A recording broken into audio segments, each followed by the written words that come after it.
ਵਾਹਿਗੁਰੂ ਜੀ ਕਾ ਖਾਲਸਾ ਵਾਹਿਗੁਰੂ ਜੀ ਕੀ ਫਤਿਹ। ਸਾਹਿਬ ਸ੍ਰੀ ਗੁਰੂ ਗ੍ਰੰਥ ਸਾਹਿਬ ਦੀ ਪਾਵਨ ਗੋਦ ਵਿੱਚ ਸਜ ਰਹੇ ਗੁਰੂ ਪਿਆਰੀ ਸਾਧ ਸੰਗਤ ਜੀ, ਇਹ ਜੋ ਪਾਵਨ ਪਵਿੱਤਰ ਸ਼ਬਦ ਦੀ ਵਿਚਾਰ ਆਪ ਜੀ ਸਰਵਣ ਕਰਨ ਜਾ ਰਹੇ ਹੋ, ਪੰਚਮ ਪਿਤਾ ਸ਼ਹੀਦਾਂ ਦੇ ਸਰਤਾਜ ਸ਼ਾਂਤੀ ਦੇ ਪੁੰਜ ਗੁਰੂ ਗਰੀਬ ਨਵਾਜ ਧੰਨ ਧੰਨ ਗੁਰੂ ਅਰਜਨ ਪਾਤਸ਼ਾਹ ਮਹਾਰਾਜ ਜੀ ਦੇ ਮੁਖਾਰ ਬਿੰਦ ਤੋਂ ਉਚਾਰਨ ਕੀਤਾ ਹੋਇਆ ਇਹ ਪਾਵਨ ਪਵਿੱਤਰ ਸ਼ਬਦ ਮਾਲੀ ਗੌੜਾ ਮਹੱਲਾ ਪੰਜਵਾਂ ਦੇ ਸਿਰਲੇਖ ਹੇਠ ਜੁਗੋ ਜੁਗ ਟਲ ਸਾਹਿਬ ਸ੍ਰੀ ਗੁਰੂ ਗ੍ਰੰਥ ਸਾਹਿਬ ਜੀ ਦੇ ਪਾਵਨ ਅੰਗ 986 87 ਉੱਤੇ ਅੰਕਿਤ ਹੈ। ਇਸ ਪਾਵਨ ਪਵਿੱਤਰ ਸ਼ਬਦ ਵਿੱਚ ਧੰਨ ਗੁਰੂ ਅਰਜਨ ਪਾਤਸ਼ਾਹ ਮਹਾਰਾਜ ਜੀ ਅਕਾਲ ਪੁਰਖ ਦੀ ਸਿਫਤ ਸਲਾਹ ਕਰਦੇ ਹੋਏ ਸਾਨੂੰ ਸੰਸਾਰੀ ਜੀਵਾਂ ਨੂੰ ਉਸ ਅਕਾਲ ਪੁਰਖ ਦੇ ਚਰਨਾਂ ਦੇ ਨਾਲ ਜੁੜਨ ਦਾ ਉਪਦੇਸ਼ ਦਿੰਦੇ ਹੋਏ ਆਪਣੀ ਪਾਵਨ ਪਵਿੱਤਰ ਬਾਣੀ 'ਚ ਉਪਦੇਸ਼ ਕਰਦੇ ਹਨ। ਗੁਰੂ ਪਿਆਰੀ ਸਾਧ ਸੰਗਤ ਜੀ, ਧੰਨ ਗੁਰੂ ਅਰਜਨ ਪਾਤਸ਼ਾਹ ਮਹਾਰਾਜ ਜੀ ਨੇ ਇਸ ਪਾਵਨ ਪਵਿੱਤਰ ਸ਼ਬਦ ਵਿੱਚ ਵੱਖਰੇ ਵੱਖਰੇ ਪ੍ਰਤੀਕ ਲੈ ਕੇ ਗੁਰੂ ਸਾਹਿਬ ਜੀ ਸਾਨੂੰ ਸੰਸਾਰੀ ਜੀਵਾਂ ਨੂੰ ਉਪਦੇਸ਼ ਕਰਦੇ ਹਨ ਕਿ ਪ੍ਰਭੂ ਆਪਣੇ ਸੇਵਕਾਂ ਦੀ ਹਰ ਥਾਂ ਲਾਜ ਰੱਖਦਾ ਹੈ, ਹਰ ਥਾਂ ਪੈਜ ਰੱਖਦਾ ਹੈ। ਜਿੱਥੇ ਕਿਤੇ ਵੀ ਪ੍ਰਭੂ ਦੇ ਸੇਵਕਾਂ ਨੇ, ਭਗਤਾਂ ਨੇ ਪਰਮਾਤਮਾ ਨੂੰ ਯਾਦ ਕੀਤਾ ਹੈ, ਸੋ ਅਕਾਲ ਪੁਰਖ ਉੱਥੇ ਪਹੁੰਚ ਕੇ ਆਪਣੇ ਭਗਤਾਂ ਮਹਾਂਪੁਰਖਾਂ ਦੀ ਤੇ ਸੇਵਕਾਂ ਦੀ ਸੇਵਾ ਜੋ ਸੇਵਾ ਵਿੱਚ ਪੂਰੇ ਉਤਰਦੇ ਹਨ, ਉਹਨਾਂ ਦੀ ਸਹਾਇਤਾ ਵਾਸਤੇ ਅਕਾਲ ਪੁਰਖ ਉੱਥੇ ਪਹੁੰਚ ਜਾਂਦੇ ਹਨ। ਇਸ ਕਰਕੇ ਇਹ ਸ਼ਬਦ ਵਿੱਚ ਵੱਖਰੇ ਵੱਖਰੇ ਪ੍ਰਤੀਕ ਲੈ ਕੇ ਗੁਰੂ ਸਾਹਿਬ ਜੀ ਨੇ ਸਾਨੂੰ ਸੰਸਾਰੀ ਜੀਵਾਂ ਨੂੰ ਸਮਝਾਉਣਾ ਕੀਤਾ ਹੈ। ਭਾਈ ਦੇਖੋ, ਜੋ ਅਕਾਲ ਪੁਰਖ ਦਾ ਨਾਮ ਦਾ ਸਿਮਰਨ ਕਰਦੇ ਹਨ, ਬੰਦਗੀ ਕਰਦੇ ਹਨ, ਅਕਾਲ ਪੁਰਖ ਦੀ ਸੰਗਤ ਜੁੜਦੇ ਹਨ, ਸਤਿਗੁਰੂ ਅਕਾਲ ਪੁਰਖ ਜੀ ਆਪਣੇ ਸੇਵਕਾਂ ਦੇ ਹਰ ਕਾਰਜ ਸਹਾਇਕ ਹੋ ਕੇ ਉਹਦੇ ਸਾਰੇ ਕਾਰਜ ਰਾਸ ਕਰਦੇ ਹਨ। ਇਸ ਕਰਕੇ ਧੰਨ ਗੁਰੂ ਅਰਜਨ ਪਾਤਸ਼ਾਹ ਮਹਾਰਾਜ ਜੀ ਆਪਣੀ ਬਾਣੀ ਵਿੱਚ ਉਪਦੇਸ਼ ਕਰਦੇ ਹਨ, ਐਸੋ ਸਹਾਈ ਹਰਿ ਕੋ ਨਾਮ, ਹਰੀ ਅਕਾਲ ਪੁਰਖ ਦਾ ਨਾਮ ਭਾਈ ਇਸ ਤਰ੍ਹਾਂ ਆਪਣੇ ਭਗਤਾਂ ਮਹਾਂਪੁਰਖਾਂ ਤੇ ਸੇਵਕਾਂ ਦੀ ਸਹਾਇਤਾ ਕਰਦਾ ਹੈ। ਸਾਧ ਸੰਗਤ ਪਜ ਪੂਰਨ ਕਾਮ, ਜੋ ਗੁਰੂ ਦੀ ਸੰਗਤ ਵਿੱਚ ਜੁੜ ਕੇ ਪਰਮਾਤਮਾ ਦਾ ਨਾਮ ਜਪਦੇ ਹਨ, ਸਿਮਰਨ ਕਰਦੇ ਹਨ, ਉਹ ਅਕਾਲ ਪੁਰਖ ਆਪਣੇ ਸੇਵਕਾਂ ਤੇ ਭਗਤਾਂ ਦੇ ਸਾਰੇ ਕਾਰਜ ਸਿੱਧ ਕਰ ਦਿੰਦੇ ਹਨ। ਜਿਵੇਂ ਗੁਰੂ ਸਾਹਿਬ ਜੀ ਕਹਿੰਦੇ ਹਨ, ਕਿਸ ਡੂੰਘੇ ਸਮੁੰਦਰ ਵਿੱਚ ਜਾਂ ਡੂੰਘੇ ਪਾਣੀ ਵਿੱਚ ਕੋਈ ਮਨੁੱਖ ਡੁੱਬ ਰਿਹਾ ਹੋਵੇ ਤੇ ਉਸ ਡੁੱਬਦੇ ਹੋਏ ਮਨੁੱਖ ਨੂੰ ਬੇੜੀ ਦਾ ਸਹਾਰਾ ਮਿਲ ਜਾਵੇ ਤੇ ਉਹ ਮਨੁੱਖ ਡੁੱਬਣ ਤੋਂ ਬਚ ਜਾਂਦਾ ਹੈ। ਤਿਵੇਂ ਹੀ ਸਤਿਗੁਰੂ ਜੀ ਆਪਣੇ ਸੇਵਕਾਂ ਦੀ ਪੈਜ ਰੱਖਣ ਵਾਸਤੇ, ਲਾਜ ਰੱਖਣ ਵਾਸਤੇ, ਭਾਵੇਂ ਕੋਈ ਸਮੁੰਦਰ ਹੋਵੇ, ਭਾਵੇਂ ਕੋਈ ਡੂੰਘੀ ਖੱਡ ਹੋਵੇ, ਕਿਤਨਾ ਵੀ ਕਠਿਨ ਰਸਤਾ ਹੋਵੇ, ਗੁਰੂ ਸਾਹਿਬ ਜੀ ਉਸ ਰਸਤੇ ਨੂੰ ਪਾਰ ਕਰਕੇ ਆਪਣੇ ਸੇਵਕ ਕੋਲ ਪਹੁੰਚ ਜਾਂਦੇ ਹਨ। ਗੁਰੂ ਸਾਹਿਬ ਜੀ ਕਹਿੰਦੇ ਹਨ, ਸਾਧ ਸੰਗਤ ਭਜ ਪੂਰਨ ਕਾਮ। ਇਸ ਕਰਕੇ ਭਾਈ ਜੋ ਸੰਗਤ ਵਿੱਚ ਜੁੜਦੇ ਹਨ, ਗੁਰੂ ਦੀ ਸਾਧ ਸੰਗਤ ਜੁੜ ਕੇ ਨਾਮ ਜਪਦੇ ਹਨ, ਸਿਮਰਨ ਕਰਦੇ ਹਨ, ਸਤਿਗੁਰੂ ਜੀ ਉਹਨਾਂ ਦੇ ਸਾਰੇ ਕਾਰਜ ਸੰਪੂਰਨ ਕਰ ਦਿੰਦੇ ਹਨ। ਬੂੜਤ ਕੋ ਜੈਸੇ ਬੇੜੀ ਮਿਲਤ, ਜਿਸ ਤਰ੍ਹਾਂ ਡੂੰਘੇ ਪਾਣੀ ਵਿੱਚ ਡੁੱਬਦੇ ਹੋਏ ਮਨੁੱਖ ਨੂੰ ਬੇੜੀ ਦਾ ਸਹਾਰਾ ਮਿਲ ਜਾਵੇ ਤਾਂ ਉਹ ਮਨੁੱਖ ਜਿਹੜਾ ਡੁੱਬਣ ਤੋਂ ਬਚ ਜਾਂਦਾ ਹੈ। ਇਸ ਤਰ੍ਹਾਂ ਪ੍ਰਮਾਤਮਾ ਆਪਣੇ ਸੇਵਕਾਂ ਦੀ ਸਹਾਇਤਾ ਕਰਦਾ ਹੈ। ਗੁਰੂ ਅਰਜਨ ਪਾਤਸ਼ਾਹ ਮਹਾਰਾਜ ਜੀ ਉਪਦੇਸ਼ ਕਰਦੇ ਹਨ, ਭਾਈ ਮੇਰੇ ਪ੍ਰਭੂ ਦਾ ਨਾਮ ਆਪਣੇ ਸੇਵਕਾਂ ਦੀ ਇਸ ਤਰ੍ਹਾਂ ਸਹਾਇਤਾ ਕਰਦਾ ਹੈ, ਜਿਵੇਂ ਜਗ ਰਿਹਾ ਦੀਵਾ ਹਵਾ ਦੇ ਬੁੱਲੇ ਆਉਣ ਨਾਲ ਦੀਵਾ ਬੁਝ ਜਾਵੇ ਜਾਂ ਉਸ ਦੀਵੇ 'ਚ ਤੇਲ ਖਤਮ ਹੋ ਜਾਵੇ ਤਾਂ ਦੀਵਾ ਬੁਝ ਜਾਂਦਾ ਹੈ। ਜੇ ਫਿਰ ਦੁਬਾਰਾ ਉਸ ਦੀਵੇ ਨੂੰ ਤੇਲ ਦਾ ਸਹਾਰਾ ਮਿਲ ਜਾਵੇ ਤੇ ਉਹ ਦੀਵਾ ਫਿਰ ਜਗਣ ਲੱਗ ਪੈਂਦਾ ਹੈ। ਭਾਈ ਜਿਸ ਤਰ੍ਹਾਂ ਬੁਝਦੇ ਹੋਏ ਦੀਵੇ ਨੂੰ ਤੇਲ ਦਾ ਸਹਾਰਾ ਮਿਲ ਜਾਂਦਾ ਹੈ ਤੇ ਫਿਰ ਜਗ ਪੈਂਦਾ ਹੈ, ਇਸੇ ਤਰ੍ਹਾਂ ਮੇਰਾ ਪ੍ਰਭੂ ਆਪਣੇ ਸੇਵਕਾਂ ਦੀ ਲਾਜ ਰੱਖਦਾ ਹੈ, ਪੈਜ ਰੱਖਦਾ ਹੈ, ਹਰ ਸਮੇਂ ਆਪਣੇ ਭਗਤਾਂ ਮਹਾਂਪੁਰਖਾਂ ਦੀ ਸੇਵਾ ਵਿੱਚ ਜੋ ਸੇਵਾ ਵਿੱਚ ਜੁੜਦੇ ਹਨ, ਭਾਈ ਉਹਨਾਂ ਦੀ ਸਹਾਇਤਾ ਵਾਸਤੇ ਸਤਿਗੁਰੂ ਜੀ ਪਹੁੰਚ ਜਾਂਦੇ ਹਨ। ਗੁਰੂ ਸਾਹਿਬ ਜੀ ਉਪਦੇਸ਼ ਕਰਦੇ ਹਨ, ਭਾਈ ਜਿਸ ਤਰ੍ਹਾਂ ਬਲਦੀ ਹੋਈ ਅੱਗ ਹਵਾ ਦੇ ਬੁੱਲੇ ਨਾਲ ਬੁੱਝ ਜਾਵੇ। ਬਲਦੀ ਹੋਈ ਅੱਗ ਨੂੰ ਜਿਹੜਾ ਪਾਣੀ ਹੈ ਭਾਈ ਉਹ ਬੁਝਾ ਦਿੰਦਾ ਹੈ। ਇਸੇ ਤਰ੍ਹਾਂ ਪ੍ਰਭੂ ਦਾ ਨਾਮ ਜਿਹੜਾ ਹੈ ਜੀਵਾਂ ਦੇ ਅੰਦਰ ਵਿਕਾਰਾਂ ਦੀ ਤੜਪ ਨੂੰ ਠੰਡਾ ਕਰ ਦਿੰਦਾ ਹੈ। ਗੁਰੂ ਸਾਹਿਬ ਜੀ ਕਹਿੰਦੇ ਹਨ, ਜਲਤ ਅਗਨੀ ਮਿਲਤ ਨੀਰ, ਬਲਦੀ ਹੋਈ ਅੱਗ ਨੂੰ ਜੇ ਪਾਣੀ ਦਾ ਸਹਾਰਾ ਮਿਲ ਜਾਵੇ, ਬਲਦੀ ਹੋਈ ਅੱਗ ਉੱਤੇ ਪਾਣੀ ਪਾ ਦਿੱਤਾ ਜਾਵੇ ਤੇ ਅੱਗ ਠੰਡੀ ਹੋ ਜਾਂਦੀ ਹੈ।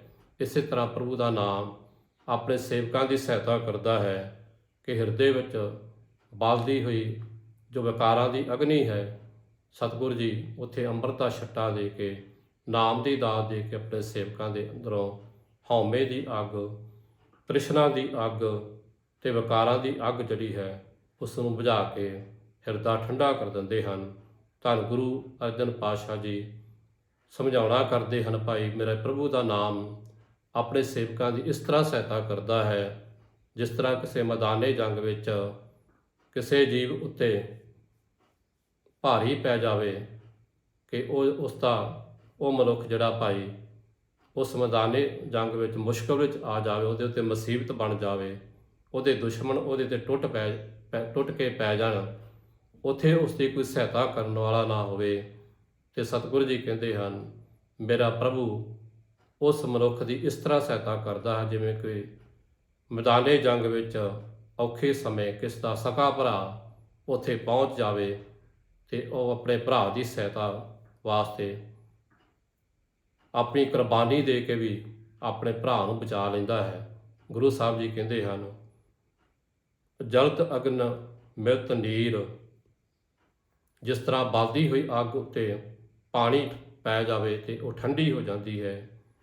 ਜੈਸੇ ਬਾਰਕ ਮੁਖੇ ਖੀਰ, ਤੇ ਜਿਸ ਤਰ੍ਹਾਂ ਰੋਂਦੇ ਹੋਏ ਬੱਚੇ ਨੂੰ ਮਾਂ ਦਾ ਦੁੱਧ ਮਿਲ ਜਾਵੇ ਤੇ ਉਹ ਬੱਚਾ ਚੁੱਪ ਕਰ ਜਾਂਦਾ ਹੈ, ਉਸ ਨੂੰ ਸ਼ਾਂਤੀ ਆ ਜਾਂਦੀ ਹੈ। ਜਿਸ ਤਰ੍ਹਾਂ ਭਾਈ ਰੋਂਦੇ ਹੋਏ ਬੱਚੇ ਨੂੰ ਮਾਂ ਦਾ ਦੁੱਧ ਦਾ ਸਹਾਰਾ ਹੈ, ਇਸ ਤਰ੍ਹਾਂ ਮੇਰਾ ਅਕਾਲ ਪੁਰਖ ਆਪਣੇ ਸੇਵਕਾਂ ਦੀ, ਮਹਾਂਪੁਰਖਾਂ ਭਗਤਾਂ ਦੀ ਰੱਖਿਆ ਕਰਦਾ ਹੈ। ਗੁਰੂ ਸਾਹਿਬ ਜੀ ਕਹਿੰਦੇ, ਜਿਸ ਤਰ੍ਹਾਂ ਕੋਈ ਮਨੁੱਖ ਭਾਈ ਮੈਦਾਨੇ ਜੰਗ ਵਿੱਚ ਘਿਰ ਜਾਵੇ, ਦੁਸ਼ਮਣ ਉਸ ਤੇ ਟੁੱਟ ਕੇ ਪੈ ਜਾਵੇ, ਉਸ ਸਮੇਂ ਉਹ ਬਲ ਹਾਰਿਆ ਹੋਵੇ ਤੇ ਜਿਸ ਤਰ੍ਹਾਂ ਕੋਈ ਕਿਸ ਦਾ ਸਕਾ ਭਰਾ ਆ ਕੇ ਉਸ ਦੀ ਮਦਦ ਵਾਸਤੇ ਪਹੁੰਚ ਜਾਵੇ, ਇਸ ਤਰ੍ਹਾਂ ਅਕਾਲ ਪੁਰਖ ਜਿਹੜਾ ਹੈ ਭਾਈ ਆਪਣੇ ਭਗਤਾਂ ਦਾ ਸਕਾ ਭਰਾ, ਤੂੰ ਮੇਰਾ ਪਿਤਾ, ਤੂੰ ਮੇਰਾ ਮਾਤਾ, ਤੂੰ ਮੇਰਾ ਬੰਧਪ, ਤੂੰ ਮੇਰਾ ਭਰਾਤਾ, ਕਿ ਪ੍ਰਭੂ ਤੂੰ ਹੀ ਮੇਰਾ ਮਾਤਾ ਪਿਤਾ ਹੈ, ਤੂੰ ਹੀ ਮੇਰਾ ਸਾਕ ਸੰਬੰਧੀ ਹੈ, ਤੂੰ ਹੀ ਮੇਰਾ ਸਖਾ ਭਰਾ ਹੈ। ਇਸ ਤਰ੍ਹਾਂ ਜੋ ਪ੍ਰਮਾਤਮਾ ਦੇ ਚਰਨਾਂ ਦੇ ਵਿੱਚ ਅਰਦਾਸ ਬੇਨਤੀ ਕਰਦੇ ਹਨ, ਅਕਾਲ ਪੁਰਖ ਇੱਕ ਭਰਾ ਦੀ ਤਰ੍ਹਾਂ ਆਪਣੇ ਭਰਾ ਦੀ ਸਹਾਇਤਾ ਵਾਸਤੇ ਸਤਿਗੁਰੂ ਜੀ ਅਕਾਲ ਪੁਰਖ ਜੀ ਆਪਣੇ ਸੇਵਕ ਦੀ ਲਾਜ ਰੱਖਣ ਵਾਸਤੇ ਉੱਥੇ ਪਹੁੰਚ ਜਾਂਦੇ ਹਨ। ਗੁਰੂ ਸਾਹਿਬ ਜੀ ਕਹਿੰਦੇ ਹਨ, ਜੈਸੇ ਬਾਰਕ ਮੁਖੇ ਖੀਰ, ਜਿਸ ਤਰ੍ਹਾਂ ਰੋਂਦੇ ਹੋਏ ਬੱਚੇ ਨੂੰ ਮਾਂ ਦਾ ਦੁੱਧ ਮਿਲ ਜਾਵੇ ਉਹ ਚੁੱਪ ਕਰ ਜਾਂਦਾ ਹੈ, ਜਿਸ ਤਰ੍ਹਾਂ ਮੈਦਾਨੇ ਜੰਗ ਵਿੱਚ ਘਿਰੇ ਹੋਏ ਮਨੁੱਖ ਨੂੰ ਪਰਮਾਤਮਾ ਦਾ ਸਹਾਰਾ ਮਿਲ ਜਾਵੇ, ਜਿਸ ਤਰ੍ਹਾਂ ਕੋਈ ਕਿਸੇ ਦਾ ਭਰਾ ਆ ਕੇ ਕਿਸੇ ਦੀ ਸਹਾਇਤਾ ਵਾਸਤੇ ਪਹੁੰਚ ਜਾਵੇ, ਇਸ ਤਰ੍ਹਾਂ ਅਕਾਲ ਪੁਰਖ ਸਕਾ ਭਰਾ ਬਣ ਕੇ ਆਪਣੇ ਭਗਤਾਂ ਤੇ ਮਹਾਂਪੁਰਖਾਂ ਦੀ ਰੱਖਿਆ ਵਾਸਤੇ ਪਹੁੰਚ ਜਾਂਦੇ ਹਨ। ਗੁਰੂ ਸਾਹਿਬ ਜੀ ਕਹਿੰਦੇ ਹਨ, ਜੈਸੇ ਰਣ ਮੇ ਸਖਾ ਭਰਾਤ, ਜੈਸੇ ਭੁੱਖੇ ਭੋਜਨ ਮਾਤ, ਜਿਸ ਤਰ੍ਹਾਂ ਕਿਸੇ ਭੁੱਖੇ ਹੋਏ ਮਨੁੱਖ ਨੂੰ ਭਾਈ ਭੋਜਨ ਮਿਲ ਜਾਵੇ ਉਹ ਤ੍ਰਿਪਤ ਹੋ ਜਾਂਦਾ ਹੈ, ਸ਼ਾਂਤ ਹੋ ਜਾਂਦਾ ਹੈ। ਇਸ ਤਰ੍ਹਾਂ ਭਾਈ ਪਰਮਾਤਮਾ ਦਾ ਨਾਮ ਜਿਹੜਾ ਹੈ ਉਹ ਸਾਡੇ ਜਿੱਥੇ ਆਤਮ ਭੁੱਖ ਮਿਟਾਉਂਦਾ ਹੈ, ਉੱਥੇ ਸਾਡੇ ਸਰੀਰ ਦੀ ਭੁੱਖ ਵੀ ਮਿਟਾਉਂਦਾ ਹੈ। ਇਸ ਕਰ ਭਾਈ ਭੁੱਖੇ ਹੋਏ ਮਨੁੱਖ ਨੂੰ ਜਿਸ ਤਰ੍ਹਾਂ ਭੋਜਨ ਦਾ ਸਹਾਰਾ ਮਿਲ ਜਾਵੇ, ਇਸ ਤਰ੍ਹਾਂ ਪਰਮਾਤਮਾ ਆਪਣੇ ਭਗਤਾਂ ਮਹਾਂਪੁਰਖਾਂ ਦੀ ਸਹਾਇਤਾ ਕਰਦੇ ਹਨ। ਗੁਰੂ ਅਰਜਨ ਪਾਤਸ਼ਾਹ ਜੀ ਕਹਿੰਦੇ ਹਨ, ਜੈਸੇ ਕਿਰਖ ਹੈ ਬਰਸ ਮੇਘ, ਜਿਸ ਤਰ੍ਹਾਂ ਭਾਈ ਸੁੱਕੀ ਹੋਈ ਫਸਲ ਬਨਸਪਤੀ ਉੱਤੇ ਬੱਦਲ ਬਰਸ ਜਾਣ ਤੇ ਮੀਂਹ ਪੈ ਜਾਵੇ ਤੇ ਉਸ ਮੀਂਹ ਪੈਣ ਦੇ ਨਾਲ ਫਿਰ ਉਸ ਬਨਸਪਤੀ ਸੁੱਕੀ ਫਸਲ ਵਿੱਚ ਫਿਰ ਹਰਿਆਲੀ ਆ ਜਾਂਦੀ ਹੈ। ਇਸੇ ਤਰ੍ਹਾਂ ਮੇਰਾ ਪ੍ਰਭੂ ਜਿਨ੍ਹਾਂ ਉੱਤੇ ਅੰਮ੍ਰਿਤ ਦਾ ਛੱਟਾ ਦੇ ਕੇ, ਅੰਮ੍ਰਿਤ ਦੀ ਦਾਤ ਦੇ ਕੇ ਪਰਮਾਤਮਾ ਜਿਹੜਾ ਹੈ ਭਾਈ ਆਪਣੇ ਸੇਵਕਾਂ ਦੀ ਸਹਾਇਤਾ ਕਰਦਾ ਹੈ ਤੇ ਉਹ ਮਨੁੱਖ ਜਿਹੜੇ ਹਨ ਫਿਰ ਉਹਨਾਂ ਦੀ ਆਤਮਾ ਹਰੀ ਭਰੀ ਹੋ ਜਾਂਦੀ ਹੈ ਜਿਨ੍ਹਾਂ ਉੱਤੇ ਸਤਿਗੁਰੂ ਜੀ ਅਕਾਲ ਪੁਰਖ ਦੀ ਕਿਰਪਾ ਦ੍ਰਿਸ਼ਟੀ ਹੁੰਦੀ ਹੈ। ਜਿਸ ਤਰ੍ਹਾਂ ਭਾਈ ਸੁੱਕੀ ਹੋਈ ਫਸਲ ਉੱਤੇ ਬਾਰਿਸ਼ ਪੈ ਜਾਵੇ ਤੇ ਫਸਲ ਬਨਸਪਤੀ ਹਰੀ ਭਰੀ ਹੋ ਜਾਂਦੀ ਹੈ, ਇਸ ਤਰ੍ਹਾਂ ਮੇਰੇ ਸਤਿਗੁਰੂ ਦਾ ਨਾਮ ਆਪਣੇ ਸੇਵਕਾਂ ਨੂੰ ਹਰਿਆ ਭਰਿਆ ਕਰ ਦਿੰਦਾ ਹੈ। ਗੁਰੂ ਸਾਹਿਬ ਜੀ ਕਹਿੰਦੇ ਹਨ, ਜੈਸੇ ਪਾਲਨ ਸਰਨ ਸੇਂਗ, ਜਿਸ ਤਰ੍ਹਾਂ ਭਾਈ ਕੋਈ ਸ਼ੇਰ ਦੀ ਸਰਨ ਵਿੱਚ ਚਲੇ ਜਾਵੇ ਤੇ ਉਸ ਨੂੰ ਬਾਕੀ ਦੇ ਜਾਨਵਰ ਜਿਹੜੇ ਹਨ ਉਹ ਖਾ ਨਹੀਂ ਸਕਦੇ, ਉਹਦਾ ਰਸਤਾ ਨਹੀਂ ਰੋਕ ਸਕਦੇ, ਕਿਉਂਕਿ ਸਭ ਤੋਂ ਸ੍ਰੇਸ਼ਟ ਤੇ ਸ਼ਕਤੀਵਾਨ ਜਿਹੜਾ ਜਾਨਵਰ ਹੈ ਉਹ ਸ਼ੇਰ ਹੈ। ਜੋ ਸ਼ੇਰ ਦੀ ਸਰਨ ਵਿੱਚ ਚਲਿਆ ਜਾਂਦਾ ਹੈ ਉਸ ਨੂੰ ਬਾਕੀ ਜੀਵਾਂ ਦਾ ਡਰ ਸਹਿਮ ਨਹੀਂ ਰਹਿੰਦਾ। ਗੁਰੂ ਸਾਹਿਬ ਜੀ ਕਹਿੰਦੇ ਹਨ, ਪਰਮਾਤਮਾ ਆਪਣੇ ਸੇਵਕਾਂ ਦੀ ਇਸ ਤਰ੍ਹਾਂ ਲਾਜ ਰੱਖਦਾ, ਸਹਾਇਤਾ ਕਰਦਾ ਹੈ, ਜਿਵੇਂ ਕਿ ਸ਼ੇਰ ਦੀ ਸਰਨ ਵਿੱਚ ਚਲਿਆ ਜਾਵੇ ਤੇ ਸ਼ੇਰ ਉਹਦੀ ਰੱਖਿਆ ਕਰਦਾ ਹੈ। ਜੈਸੇ ਪਾਲਣ ਸਰਨ ਸੇਂਗ, ਜਿਸ ਤਰ੍ਹਾਂ ਸ਼ੇਰ ਦੀ ਸਰਨ ਵਿੱਚ ਕੋਈ ਪਹੁੰਚ ਜਾਵੇ ਤੇ ਸ਼ੇਰ ਦੇ ਨੇੜੇ ਹੋਰ ਕੋਈ ਜਾਨਵਰ ਨਹੀਂ ਆ ਸਕਦਾ, ਇਸ ਤਰ੍ਹਾਂ ਪਰਮਾਤਮਾ ਆਪਣੇ ਸੇਵਕਾਂ ਦੀ ਸਹਾਇਤਾ ਕਰਦਾ ਹੈ। ਗੁਰੂ ਸਾਹਿਬ ਜੀ ਉਦਾਹਰਨ ਦੇ ਕੇ ਸਮਝਾਉਂਦੇ ਹਨ, ਗਰੜ ਮੁਖ ਨਾ ਹੀ ਸਰਪ ਤਰਾਸ, ਜਿਸ ਦੇ ਮੁਖ ਵਿੱਚ ਗਰੜ ਮੰਤਰ ਹੋਵੇ ਜੋ ਸੱਪ ਨੂੰ ਕੀਲਣ ਵਾਲਾ ਹੈ। ਗੁਰੂ ਸਾਹਿਬ ਜੀ ਕਹਿੰਦੇ ਹਨ, ਜਿਸ ਦੇ ਮੁਖ ਵਿੱਚ ਗਰੜ ਮੰਤਰ ਦਾ ਜਾਪ ਹੋਵੇ ਉਸ ਨੂੰ ਸੱਪ ਨਹੀਂ ਡਸ ਸਕਦਾ, ਉਸ ਦੇ ਅੰਦਰ ਸੱਪ ਦਾ ਤਰਾਸ ਜਿਹੜਾ ਡਰ ਹੈ, ਸਹਿਮ ਹੈ, ਉਹ ਖਤਮ ਹੋ ਜਾਂਦਾ ਹੈ। ਪਰਮਾਤਮਾ ਆਪਣੇ ਸੇਵਕਾਂ ਦੀ ਇਸ ਤਰ੍ਹਾਂ ਸਹਾਇਤਾ ਕਰਦਾ ਹੈ, ਜਿਵੇਂ ਭਾਈ ਗਰੜ ਮੰਤਰ ਜਿਹੜਾ ਹੈ ਉਹ ਸੱਪ ਨੂੰ ਡਸਣ ਨਹੀਂ ਦਿੰਦਾ। ਇਸ ਕਰਕੇ ਪਰਮਾਤਮਾ ਵੀ ਆਪਣੇ ਸੇਵਕ ਦੇ ਨੇੜੇ ਕੋਈ ਕਿਸੇ ਕਿਸਮ ਦਾ ਡਰ ਸਹਿਮ ਨਹੀਂ ਰਹਿਣ ਦਿੰਦਾ, ਜਿਹਦੇ ਹਿਰਦੇ ਵਿੱਚ ਨਾਮ ਦੀ ਦਾਤ ਹੁੰਦੀ ਹੈ। ਗੁਰੂ ਸਾਹਿਬ ਜੀ ਉਪਦੇਸ਼ ਕਰਦੇ ਹਨ, ਗਰੜ ਮੁਖ ਨਹੀਂ ਸਰਪ ਤਰਾਸ, ਜਿਸ ਦੇ ਮੁਖ ਅੰਦਰ ਭਾਈ ਗਰੜ ਮੰਤਰ ਹੈ ਉਸ ਨੂੰ ਸੱਪ ਦਾ ਸਹਿਮ, ਤਰਾਸ, ਡਰ, ਸਹਿਮ ਜਿਹੜਾ ਹੈ ਨਹੀਂ ਰਹਿੰਦਾ, ਖਤਮ ਹੋ ਜਾਂਦਾ ਹੈ।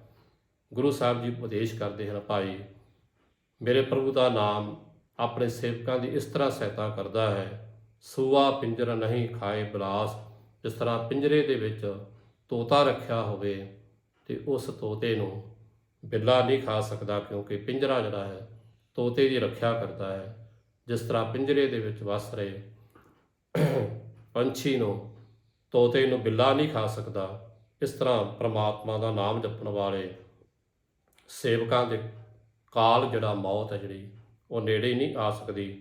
ਗੁਰੂ ਅਰਜਨ ਪਾਤਸ਼ਾਹ ਜੀ ਕਹਿੰਦੇ ਹਨ, ਸੂਆ ਪਿੰਜਰ ਨਹੀਂ ਖਾਏ ਬਿਲਾਸ, ਸੋ ਸੂਆ ਤੋਤੇ ਨੂੰ ਕਹਿੰਦੇ ਹਨ, ਜਿਸ ਤਰ੍ਹਾਂ ਪਿੰਜਰੇ ਦੇ ਵਿੱਚ ਰੱਖਿਆ ਹੋਇਆ ਤੋਤਾ ਜਿਹੜਾ ਹੈ ਉਸ ਨੂੰ ਬਿੱਲਾ ਨਹੀਂ ਖਾ ਸਕਦਾ, ਕਿਉਂਕਿ ਪਿੰਜਰਾ ਉਹਦੀ ਰੱਖਿਆ ਕਰਦਾ ਹੈ।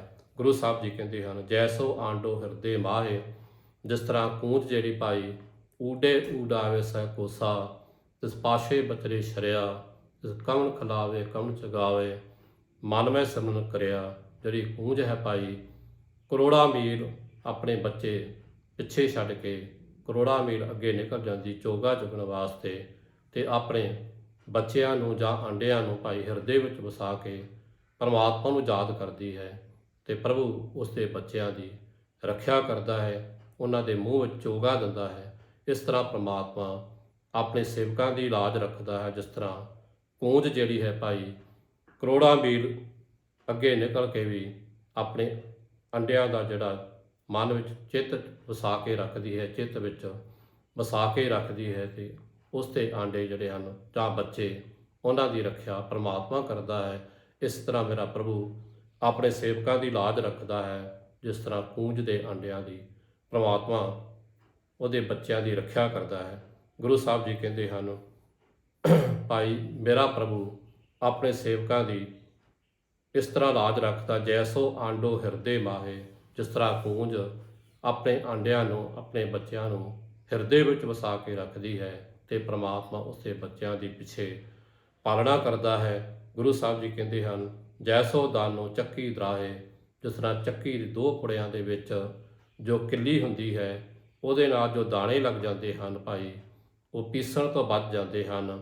ਮੇਰਾ ਪ੍ਰਭੂ ਆਪਣੇ ਸੇਵਕਾਂ ਦੀ ਇਸ ਤਰ੍ਹਾਂ ਲਾਜ ਰੱਖਦਾ ਹੈ, ਜਿਵੇਂ ਦੋ ਪੁੜਿਆਂ ਦੇ ਵਿੱਚ ਕਿੱਲੀ ਜਿਹੜੀ ਹੈ ਉਹਦੇ ਨਾਲ ਲੱਗੇ ਹੋਏ ਦਾਣੇ ਪੀਸਣ ਤੋਂ ਬਚ ਜਾਂਦੇ ਹਨ। ਇਸੇ ਤਰ੍ਹਾਂ ਪ੍ਰਮਾਤਮਾ ਜਿਹੜਾ ਭਾਈ ਆਪਣੇ ਸੇਵਕਾਂ ਦੀ ਹੱਥ ਦੇ ਕੇ ਰੱਖਿਆ ਕਰਦਾ ਹੈ। ਉਹਨਾਂ ਦੇ ਮਨ ਅੰਦਰ ਮੌਤ ਦਾ, ਕਾਲ ਦਾ ਡਰ ਨਹੀਂ ਰਹਿੰਦਾ, ਜਿਨ੍ਹਾਂ ਦੇ ਉੱਤੇ ਅਕਾਲ ਪੁਰਖ ਦੀ ਕਿਰਪਾ ਦ੍ਰਿਸ਼ਟੀ ਹੋ ਜਾਂਦੀ ਹੈ। ਗੁਰੂ ਸਾਹਿਬ ਜੀ ਕਹਿੰਦੇ ਹਨ, ਭਾਈ ਜੈਸੋ ਦਾਨੋ ਚੱਕੀ ਦਰਾਹੇ, ਜਿਹੜੇ ਦਾਣੇ ਚੱਕੀ ਦੇ ਦੋ ਪੜਿਆਂ ਦੇ ਜੋ ਵਿਚਕਾਰ ਕਿੱਲੀ ਹੈ ਉਹਦੇ ਨਾਲ ਜੁੜ ਜਾਂਦੇ ਹਨ, ਉਹ ਪੀਸਣ ਤੋਂ ਬਚ ਜਾਂਦੇ ਹਨ। ਇਹ ਮੇਰਾ ਪ੍ਰਮਾਤਮਾ ਇਸ ਤਰ੍ਹਾਂ ਹੀ ਆਪਣੇ ਸੇਵਕਾਂ ਦੀ ਲਾਜ ਰੱਖਦਾ ਹੈ, ਹਰ ਥਾਂ ਪੈਜ ਰੱਖਦਾ ਹੈ, ਰੱਖਿਆ ਕਰਦਾ ਹੈ। ਧੰਨ ਗੁਰੂ ਅਰਜਨ ਪਾਤਸ਼ਾਹ ਕਹਿੰਦੇ ਹਨ, ਮੈਂ ਤੇਰੇ ਕਮਲ ਕਵਨ ਗੁਣ ਕਹਿ ਕੇ ਗਾਵਾਂ, ਤੂੰ ਸਹਿਬ ਗੁਣੀ ਨਿਧਾਨਾ। ਹੇ ਗੁਣਾਂ ਦੇ ਖਜ਼ਾਨੇ ਪ੍ਰਭੂ, ਮੈਂ ਤੇਰੇ ਕਿਹੜੇ ਕਿਹੜੇ ਗੁਣਾਂ ਨੂੰ ਕਹਿ ਕੇ ਸੁਣਾਵਾਂ। ਬੇਅੰਤ ਗੁਣਾਂ ਦੇ ਮਾਲਕ ਪ੍ਰਭੂ, ਤੇਰੇ ਬੇਅੰਤ ਗੁਣ ਗਿਣੇ ਨਹੀਂ ਜਾ ਸਕਦੇ, ਊਚ ਅਪਾਰ ਬੇਅੰਤ ਸੁਆਮੀ। ਕੌਣ ਜਾਣੇ ਗੁਣ ਤੇਰੇ, ਕੋਈ ਜੀਵ ਐਸਾ ਸੰਸਾਰ ਤੇ ਪੈਦਾ ਨਹੀਂ ਹੋਇਆ ਜੋ ਤੇਰੇ ਬੇਅੰਤ ਗੁਣਾਂ ਨੂੰ ਬਿਆਨ ਕਰ ਸਕੇ। ਤੂੰ ਕਥਨ ਤੋਂ ਬਾਹਰਾ ਹੈ ਪ੍ਰਭੂ, ਤੇਰੀ ਕੋਈ ਵਿਚਾਰ ਨਹੀਂ ਕਰ ਸਕਦਾ। ਤੂੰ ਪਰੇ ਤੋਂ ਪਰੇ ਹੈ, ਬੇਅੰਤ ਗੁਣਾਂ ਦਾ ਦਾਤਾ ਮਾਲਕ ਹੈ ਪ੍ਰਭੂ। ਤੇਰੇ ਕਵਨ ਕਵਨ ਕੋ ਕਹਿ ਕੇ ਗਾਵਾਂ, ਤੂੰ ਸਹਿਬ ਗੁਣੀ ਨਿਧਾਨਾ। ਤੁਸੀਂ ਗੁਣਾਂ ਦੇ ਖਜ਼ਾਨੇ ਹੈ ਪ੍ਰਭੂ, ਮੈਂ ਤੇਰੇ ਕਿਹੜੇ ਕਿਹੜੇ ਗੁਣਾਂ ਨੂੰ ਬਿਆਨ ਕਰਾਂ। ਗੁਰੂ ਅਰਜਨ ਪਾਤਸ਼ਾਹ ਕਹਿੰਦੇ ਹਨ, ਪ੍ਰਭੂ ਆਪ ਜੀ ਦੇ ਵਿੱਚ ਤਾਂ ਬੇਅੰਤ ਗੁਣ ਹਨ, ਬਹੁਤ ਉਪਮਾ ਥੋਰ ਕਹੀ। ਬਹੁਤ ਗੁਣਾਂ ਦੇ ਮਾਲਕ ਪ੍ਰਭੂ, ਮੈਂ ਆਪ ਜੀ ਬਹੁਤ ਥੋੜ੍ਹੀ, ਬਹੁਤ ਘੱਟ ਉਪਮਾ ਕਰ ਸਕਿਆ ਹਾਂ। ਆਪ ਦੀ ਉਪਮਾ ਬਹੁਤ ਵੱਡੀ ਹੈ, ਆਪ ਦੀ ਵਡਿਆਈ ਬਿਆਨ ਨਹੀਂ ਕੀਤੀ ਜਾ ਸਕਦੀ, ਕਥਾ ਨਹੀਂ ਕੀਤੀ ਜਾ ਸਕਦੀ। ਬਹੁਤ ਉਪਮਾ ਥੋਰ ਕਹੀ, ਮੈਂ ਦਾਸ ਨੇ ਬਹੁਤ ਥੋੜ੍ਹੀ ਉਪਮਾ ਕੀਤੀ ਪ੍ਰਭੂ। ਆਪ ਦੀ ਵਡਿਆਈ ਤੇ ਬਹੁਤ ਉੱਚੀ ਹੈ, ਮੈਂ ਪੇਖਿਓਰੀ। ਮੋਹਨ ਸਭ ਤੇ ਉੱਚਾ ਉਹ ਪ੍ਰਮਾਤਮਾ, ਸਭ ਤੋਂ ਉੱਚਾ ਹੈ, ਅਤ ਉੱਚਾ ਤਾਂ ਕਾ ਦਰਬਾਰਾ। ਅੰਤ ਨੇ ਕਿਛ ਪਾਰਾ ਵਾਰਾ, ਜੋ ਆਪ ਉੱਚਾ ਹੈ, ਜਿਸ ਦਾ ਦਰਬਾਰ ਉੱਚਾ ਹੈ, ਜੋ ਪਰੇ ਤੋਂ ਪਰੇ ਹੈ, ਜਿਸ ਦਾ ਉਰਲਾ ਪਾਸਾ ਪਰਲਾ ਪਾਸਾ ਨਜ਼ਰ ਨਹੀਂ ਆਉਂਦਾ, ਉਹ ਪ੍ਰਮਾਤਮਾ ਬੜਾ ਬੇਅੰਤ ਹੈ, ਜਿਸ ਦਾ ਕੋਈ ਅੰਤ ਨਹੀਂ ਪਾ ਸਕਦਾ, ਜਿਸ ਦੇ ਬੇਅੰਤ ਗੁਣਾਂ ਨੂੰ ਕੋਈ ਬਿਆਨ ਨਹੀਂ ਕਰ ਸਕਦਾ। ਗੁਰੂ ਪਾਤਸ਼ਾਹ ਜੀ ਕਹਿੰਦੇ ਹਨ, ਬਹੁਤ ਮਾਥੋਰ ਕਰੀ ਕਿ ਪ੍ਰਭੂ ਆਪ ਬੇਅੰਤ ਗੁਣਾਂ ਦੇ ਮਾਲਕ ਹੋ। ਆਪ ਦੀ ਬਹੁਤ ਵੱਡੀ ਉਪਮਾ ਹੈ, ਮੈਂ ਦਾਸ ਨੇ ਬਹੁਤ ਥੋੜ੍ਹੀ ਉਪਮਾ ਕੀਤੀ ਹੈ, ਘੱਟ ਵਡਿਆਈ ਕੀਤੀ ਹੈ। ਹਰ ਅਗੰਮ ਅਗੰਮ ਅਗਾਧ ਤੂੰ ਹੀ, ਕਿ ਪ੍ਰਭੂ ਤੁਸੀਂ ਬਹੁਤ ਡੂੰਘੇ ਹੋ। ਜੀਵਾਂ ਦੇ ਗਿਆਨ ਇੰਦਰੀਆਂ ਦੀ ਪਹੁੰਚ ਤੋਂ ਦੂਰ ਹੋ, ਤੁਸੀਂ ਪਰੇ ਤੋਂ ਪਰੇ ਹੋ। ਤੁਹਾਡਾ ਕੋਈ ਉਰਲਾ ਪਾਸਾ ਪਰਲਾ ਪਾਸਾ ਨਜ਼ਰ ਨਹੀਂ ਆਉਂਦਾ, ਇਸ ਕਰਕੇ ਬੇਅੰਤ ਤੇ ਡੂੰਘੇ ਪ੍ਰਭੂ, ਤੁਸੀਂ ਕਥਨ ਤੋਂ ਬਾਹਰੇ ਹੋ। ਮੈਂ ਆਪ ਦੀ ਸ਼ਬਦ ਦੀ ਵਿਚਾਰ, ਆਪ ਦੇ ਗੁਣਾਂ ਦੀ ਵਿਚਾਰ ਨਹੀਂ ਕਰ ਸਕਦਾ। ਧੰਨ ਗੁਰੂ ਅਰਜਨ ਪਾਤਸ਼ਾਹ ਮਹਾਰਾਜ ਜੀ ਕਹਿੰਦੇ ਹਨ, ਊਚ ਮੂਚੋ ਬਹੁ ਅਪਾਰ, ਇਹ ਬਹੁਤ ਉੱਚੇ ਪ੍ਰਭੂ, ਬਹੁਤ ਡੂੰਘੇ ਪ੍ਰਭੂ, ਪਰੇ ਤੋਂ ਪਰੇ ਅਪਾਰ, ਜਿਸ ਦਾ ਕੋਈ ਪਾਰ ਨਹੀਂ ਪਾ ਸਕਦਾ। ਆਪ ਬੇਅੰਤ ਗੁਣਾਂ ਦੇ ਮਾਲਕ ਹੋ, ਸਭ ਤੋਂ ਉੱਚੇ ਹੋ ਪ੍ਰਭੂ, ਬਹੁਤ ਡੂੰਘੇ ਥਾ, ਜੀਵਾਂ ਦੇ ਗਿਆਨ ਇੰਦਰੀਆਂ ਦੀ ਪਹੁੰਚ ਤੋਂ ਦੂਰ। ਆਪ ਪਰੇ ਤੋਂ ਪਰੇ ਹੋ ਪ੍ਰਭੂ, ਆਪ ਦਾ ਉਰਲਾ ਪਾਸਾ ਪਰਲਾ ਪਾਸਾ ਨਜ਼ਰ ਨਹੀਂ ਆਉਂਦਾ, ਆਪ ਦਾ ਕੋਈ ਪਾਰ ਨਹੀਂ ਪਾ ਸਕਦਾ। ਗੁਰੂ ਸਾਹਿਬ ਜੀ ਬੇਨਤੀ ਕਰਦੇ ਹਨ, ਸਿਮਰਤ ਨਾਨਕ ਤਰੇ ਸਾਰ, ਕਿ ਨਾਨਕ ਬੇਨਤੀ ਕਰਦਾ ਹੈ ਪ੍ਰਭੂ, ਜੋ ਅਕਾਲ ਪੁਰਖ ਆਪ ਜੀ ਦਾ ਕੋਈ ਸੇਵਕ ਨਾਮ ਜਪਦਾ ਹੈ, ਸਿਮਰਨ ਕਰਦਾ, ਬੰਦਗੀ ਕਰਦਾ ਹੈ, ਉਹ ਸੰਸਾਰ ਸਮੁੰਦਰ ਤੋਂ ਤਰ ਜਾਂਦਾ ਹੈ। ਗੁਰੂ ਸਾਹਿਬ ਜੀ ਉਪਦੇਸ਼ ਕਰਦੇ ਹਨ, ਸਿਮਰਤ ਨਾਨਕ ਤਰੇ ਸਾਰ। ਹੈ ਪ੍ਰਭੂ, ਅਨੇਕਾਂ ਹੀ ਜੀਵ ਜਿਨ੍ਹਾਂ ਦਾ ਕੋਈ ਅੰਤ ਨਹੀਂ ਹੈ, ਜਿਨ੍ਹਾਂ ਦੀ ਗਿਣਤੀ ਨਹੀਂ ਹੈ, ਆਪ ਦੇ ਨਾਮ ਦਾ ਸਿਮਰਨ ਕਰਕੇ ਉਹ ਸੰਸਾਰ ਸਮੁੰਦਰ ਤੋਂ ਤਰ ਗਏ ਹਨ। ਸੋ ਗੁਰੂ ਪਿਆਰੀ ਸਾਧ ਸੰਗਤ ਜੀ, ਆਓ ਸਤਿਗੁਰਾਂ ਦੀ ਪਵਿੱਤਰ ਬਾਣੀ ਦੀ ਵਿਚਾਰ ਹਿਰਦੇ ਰੂਪੀ ਕਰਤ ਵਸਾ ਕੇ ਸੇਵਾ ਸਿਮਰਨ ਕਰਦੇ ਹੋਏ ਆਪਣਾ ਮਨੁੱਖਾ ਜਨਮ ਸਫਲਾ ਕਰੀਏ। ਸਤਿਗੁਰਾਂ ਦੀ ਪਵਿੱਤਰ ਬਾਣੀ ਦੀ ਵਿਚਾਰ ਕਰਦੇ ਸਮੇਂ ਅਨੇਕਾਂ ਪ੍ਰਕਾਰ ਦੀਆਂ ਗਲਤੀਆਂ ਭੁੱਲਾਂ ਹੋ ਗਈਆਂ ਹੋਈਆਂ, ਸਾਧ ਸੰਗਤਾਂ ਗੁਰੂ ਸਾਹਿਬਾਨ ਜੀ ਬਖਸ਼ਣਯੋਗ ਹਨ। ਵਾਹਿਗੁਰੂ ਜੀ ਕਾ ਖਾਲਸਾ